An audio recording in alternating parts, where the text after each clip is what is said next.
Fala galera, tudo bem? Aqui é o Malva e hoje eu vou mostrar para vocês uma análise que eu fiz de dois itens que eu estava devendo, tanto na comunidade quanto aqui no YouTube, né? Que é sobre o Elmo Matador de Dragão e a espada Cladenettes.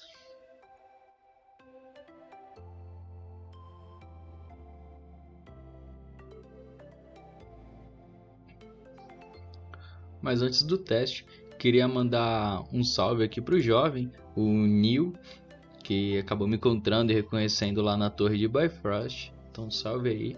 Que bom que você tenha gostado dos vídeos, é legal a gente receber esse feedback aqui. E isso que motiva a gente trazer mais vídeos assim, trazendo análises e dando algumas dicas da classe. Mas sempre bom também acompanhar além daqui, né? Acompanhar também pela página dos RKs no Face, porque tem muita gente produzindo um conteúdo bem bacana também e sempre tirando muitas dúvidas. Então eu vou deixar o link aqui embaixo também para quem ainda não está na página. Então vamos lá. O Elmo Matador de Dragão. Ele tem alguns pontos muito interessantes, que é, além dele dar HP pra gente, dar defesa também, né? Ele torna a sua armadura indestrutível, o que pode ser interessante para algumas builds que usam armaduras quebráveis ou não tem um dragonete. E o efeito aqui que a gente quer explorar hoje é essa autoconjuração do proteger terreno, né? Que pode ser um switch muito interessante para a gente em algumas situações. Então eu estou aqui na torre da Bifrost, né? Mostrando para vocês como que é a ativação desse proteger terreno, né? Aqui também nós vamos explorar algumas possibilidades de utilizar ele, algumas combinações que podem ser interessantes dependendo da situação que você tiver, né? Então aqui a gente autoconjurou somente com o Elmo Matador de Dragão. Porém perceba, esses mobs eles dão muito ataque mágico, né? Então eu utilizo uma combinação do Elmo Matador de Dragão com o escudo refletor de Gefin com carta Maia. Ele me dá uma defesa mágica muito interessante, né? As magias de alvo único vão sendo revidadas com 59% de chance, né, de revidar. Lembrando que ela reflete terremoto também, do Ifrit, da Valkyria. E o proteger terreno me protege contra as skills em áreas, né? Então esse é um hatch bem interessante para algumas situações ou para algumas builds. Ele pode se tornar o principal hatch, né? Lembrando da possibilidade de você usar uma armadura que não seja inquebrável. Então ele é um hatch que tem se mostrado bastante interessante para várias classes, RK é uma delas.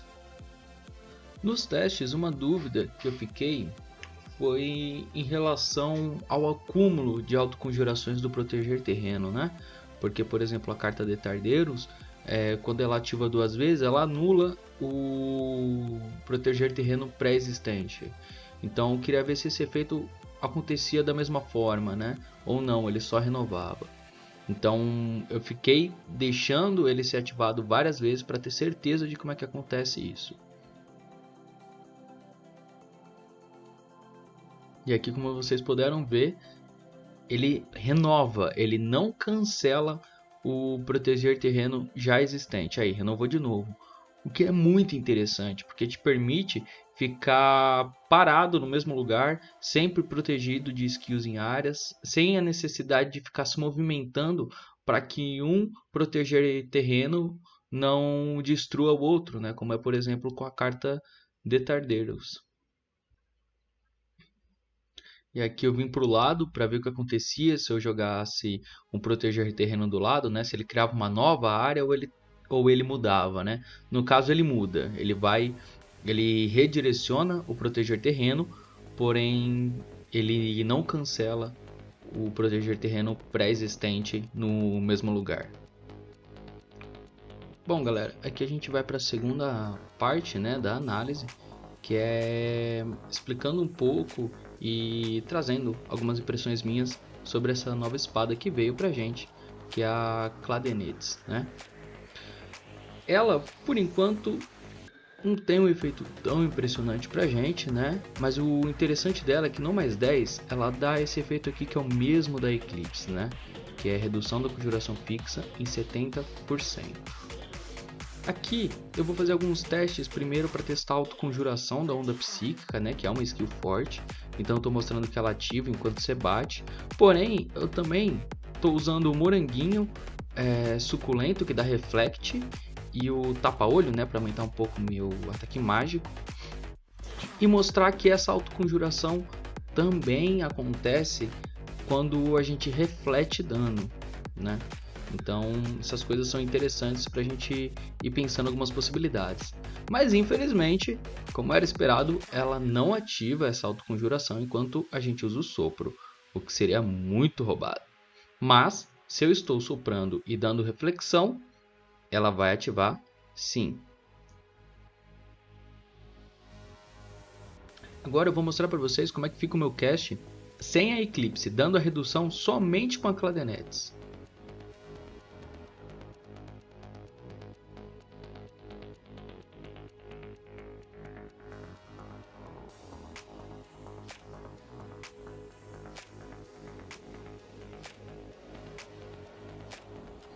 Então, viu? Ela passa a ser uma hipótese de eu usar outra coisa que não é Eclipse, ou caso precise retirar a Eclipse porque veio alguma outra armadura mais interessante, né?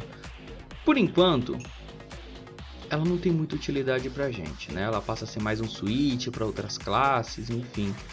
Mas vejamos, ela ganhou a possibilidade de ser encantada agora, o que já torna ela melhor.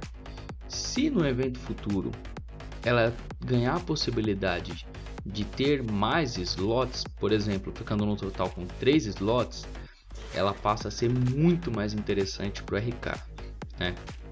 E se vier alguma outra armadura que se torne melhor do que a Eclipse pra gente, com a build do salto alto, eu conseguiria ainda usar o salto alto elegante, porque eu teria essa redução de conjuração fixa dada pela Cladenetes, que poderia ser encantada, e se tiver mais slots, ela fica melhor ainda, né? Mas isso são hipóteses.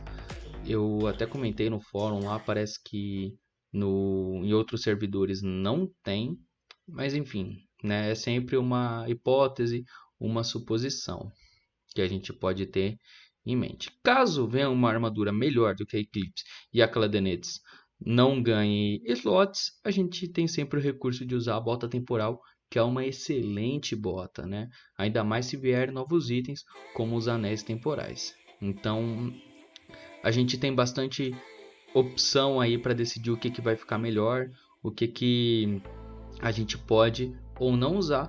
Porém é isso, a Cladenetes ela pode ser que vira uma ótima opção. Hoje não é, mas pode ser que se torne interessante.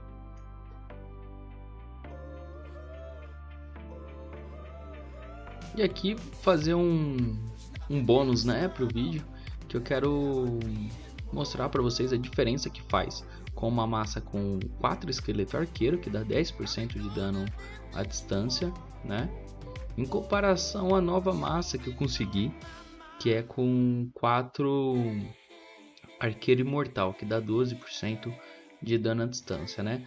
No total, contabilizando 8% a mais de dano final por essas cartas, né? Então eu vim aqui no vulcão de Thorin, que os monstros são de fogo, vai levar bastante dano do sopro de gelo, e a gente consegue ver bem o quanto representa isso, né, na variação de dano.